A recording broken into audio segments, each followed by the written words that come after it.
కన్న కూతుర్ని వ్యవసాయ బావిలోకి నెట్టి హత్య చేసిన తండ్రిని పోలీసులు అరెస్ట్ చేశారు. సంగారెడ్డి జిల్లా రాయకోడి మండలం సంగాపూర్కు చెందిన సతీష్ ఈ నెల 10న తన కూతురు వైష్ణవిని గ్రామ పొలిమేరులోని వ్యవసాయ బావిలోకి తోసి హత్య చేశాడు.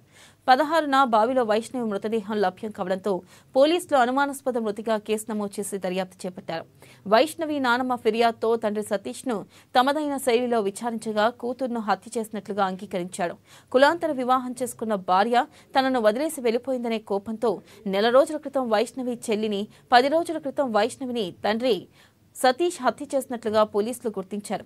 భార్య ఆనవాళ్లు తన ఇంట్లో ఉండకూడదనే కక్షతోనే ఇద్దరు కూతుళ్లను హత్య చేసినట్లుగా Zaheerabad rural CI Hanumanthu case వివరాలు వెల్లడించారు.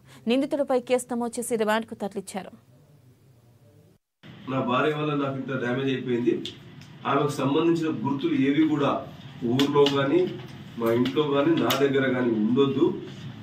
ఈ పాపను కూడా చంపేస్తే ఇంకా నాకు ఎలాంటి అది ఉండదని చెప్పేసి ఉద్దేశంతో ప్లాన్ చేసుకొని గ్రామ శివార్లో ఉన్న బాయిలో దొబ్బి చంపేద్దామని చెప్పేసి కూతురుకు 10వ తారీఖున తెల్లవారుజామున ఏమని చెప్పిండంటే, లేచి మీ అమ్మ దగ్గరికి తీసుకెళ్తాను, నువ్వు బట్టలు చదువుకుంటే అమ్మాయి బ్యాగ్లో తన బట్టలు మరియు తన ఆధార్ కార్డు ప్లస్ ఒక ఫ్యామిలీ ఫోటో తీసుకొని తనతో బయలుదేరింది.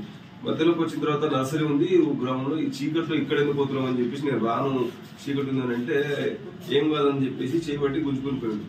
ఆ వ్యవసాయ బావి దగ్గరికి వెళ్ళిన తర్వాత అక్కడ ముఖం కడుపు అంటే ఇతని ఉద్దేశం ఏంటంటే ముఖం కడుక్కుంటుంటే వాయిలో దొబ్బేద్దామన్న ఆలోచనతో ఉన్నాడు.